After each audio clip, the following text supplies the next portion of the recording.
Hi hello welcome to blasters arena. കഴിഞ്ഞ summer transfer ജാലകത്തിൽ തന്നെ കേരള ബ്ലാസ്റ്റേഴ്സിന് വലിയ പ്രതിഷേധങ്ങൾ ആരാധകരിൽ നിന്നും ഏൽക്കേണ്ടി വന്നിരുന്നു. അതിൻ്റെ കാരണം ക്ലബിൻ്റെ ട്രാൻസ്ഫർ പോളിസി തന്നെയാണ്. ജീക്സൺ സിംഗിനെ ബ്ലാസ്റ്റേഴ്സ് ഒഴിവാക്കിയിരുന്നു. റെക്കോർഡ് തുകക്കായിരുന്നു അദ്ദേഹത്തെ ഈസ്റ്റ് ബംഗാളിന് കൈമാറിയത്. സമീപകാലത്ത് ഇതുപോലെയുള്ള ഒരുപാട് മികച്ച താരങ്ങളെ കേരള ബ്ലാസ്റ്റേഴ്സ് മറ്റുള്ള ടീമുകൾക്ക് കൈമാറിയിട്ടുണ്ട്. എന്നാൽ അവർക്കൊത്ത പകരക്കാരെ കൊണ്ടുവരുന്നതിൽ ബ്ലാസ്റ്റേഴ്സ് സമ്പൂർണ്ണ പരാജയമായിരുന്നു. കഴിഞ്ഞ സമ്മറിലും അത് തന്നെയാണ് സംഭവിച്ചത്. നമ്മുടെ ഇന്ത്യൻ സ്ക്വാഡ് ദുർബലമാണ്. അത് ആരാധകർ പല തവണ ചൂണ്ടിക്കാണിച്ചിട്ടും അതിൽ നടപടിയെടുക്കാൻ കേരള ബ്ലാസ്റ്റേഴ്സിന്റെ അധികൃതർ തയ്യാറായിരുന്നില്ല. ആരാധകർ ആഗ്രഹിച്ചതുപോലെയുള്ള ഇന്ത്യൻ താരങ്ങളെ ടീമിലേക്ക് കൊണ്ടുവരാൻ കേരള ബ്ലാസ്റ്റേഴ്സിന് കഴിഞ്ഞ സമ്മറിൽ സാധിച്ചിരുന്നില്ല. അതുകൊണ്ട് തന്നെയാണ് ആരാധകർ പ്രതിഷേധം ഉയർത്തിയിരുന്നത്.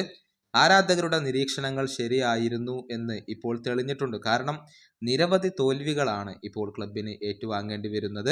അതുകൊണ്ട് തന്നെ വരുന്ന ജനുവരിയിൽ ടീമിനകത്ത് ചില മാറ്റങ്ങൾ സംഭവിക്കും എന്നാണ് പ്രതീക്ഷിക്കുന്നത്. ജനുവരി ട്രാൻസ്ഫർ വിൻഡോയിൽ ടീമിനെ ശക്തിപ്പെടുത്താൻ ആലോചിക്കുന്നുണ്ട് എന്നുള്ള കാര്യം കേരള ബ്ലാസ്റ്റേഴ്സിന്റെ ചീഫ് എക്സിക്യൂട്ടീവ് ഓഫീസറായ അഭിക് ചാറ്റർജി വ്യക്തമാക്കിയിരുന്നു. എന്നാൽ ട്രാൻസ്ഫർ പോളിസിയുടെ കാര്യത്തിലുള്ള നിലപാട് കൂടി അദ്ദേഹം ഇപ്പോൾ തുറന്നു പറഞ്ഞിട്ടുണ്ട്. അതായത് പേരിന് വേണ്ടി മാത്രം ഒരാളെ സൈൻ ചെയ്യില്ല എന്നാണ് അദ്ദേഹം പറഞ്ഞിട്ടുള്ളത്.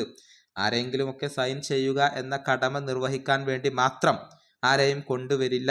ക്ലബിന് ആവശ്യമുള്ള താരങ്ങളെ മാത്രമാണ് കൊണ്ടുവരിക എന്നാണ് അഭിക് ചാറ്റർജി പറഞ്ഞിട്ടുള്ളത്. അദ്ദേഹം പറഞ്ഞത് നമുക്കൊന്ന് നോക്കാം. ഏതെങ്കിലും ഒരു താരത്തെ ടീമിലേക്ക് എത്തിച്ചാൽ മതി എന്ന ലക്ഷ്യത്തോടു കൂടി സൈനിങ് നടത്തുന്നത് ഒരിക്കലും ടീമിന് ഗുണകരമാവില്ല. നമ്മുടെ ടീമിന് അനുയോജ്യമായ ഒരു പ്രൊഫൈൽ അല്ലെങ്കിൽ അനുയോജ്യമായ ഒരു താരം എത്തുന്നത് വരെ നമ്മൾ കാത്തിരിക്കേണ്ടി വരും. അതിനുവേണ്ടി പണിയെടുക്കാൻ ഇവിടെ ആളുകളുണ്ട്. തൻ്റെ ജോലി നന്നായി അറിയുന്ന വ്യക്തിയാണ് നമ്മുടെ സ്പോർട്ടിംഗ് ഡയറക്ടറായ കരോലിസ് കിൻകിസ്. എന്താണ് ശരിയായത് എന്ന് മനസ്സിലാക്കാനുള്ള ഒരു കഴിവ് അദ്ദേഹത്തിനുണ്ട്. അദ്ദേഹത്തിനും പരിശീലകനും ആവശ്യമായ പിന്തുണ ഞങ്ങൾ നൽകും. ഞങ്ങൾ വളരെ അടുത്ത് നിൽക്കുന്നവർ തന്നെയാണ്.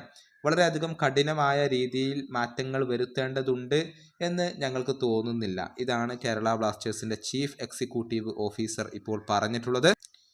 അദ്ദേഹത്തിന്റെ നിലപാട് വളരെ വ്യക്തമാണ്. അതായത് വലിയ മാറ്റങ്ങൾ ഒന്നും ബ്ലാസ്റ്റേഴ്സ് നടത്താൻ പോകുന്നില്ല. ചെറിയ ചില മാറ്റങ്ങൾ തന്നെയാണ് ഉണ്ടാവുക. ക്ലബിൻ്റെ ദൗർബല്യം കണ്ടെത്തി അവിടേക്ക് ആവശ്യമായ താരങ്ങളെ മാത്രമാണ് ക്ലബ്ബ് കൊണ്ടുവരിക. അനാവശ്യമായ സൈനിങ്ങുകൾ നടത്താൻ ഉദ്ദേശിക്കുന്നില്ല എന്ന് തന്നെയാണ് ഇദ്ദേഹം ഇപ്പോൾ വ്യക്തമാക്കിയിട്ടുള്ളത്. ഈ വീഡിയോയുടെ അവസാനിപ്പിക്കുന്നു. മറ്റൊരു വീഡിയോയുമായി വീണ്ടും കാണാം.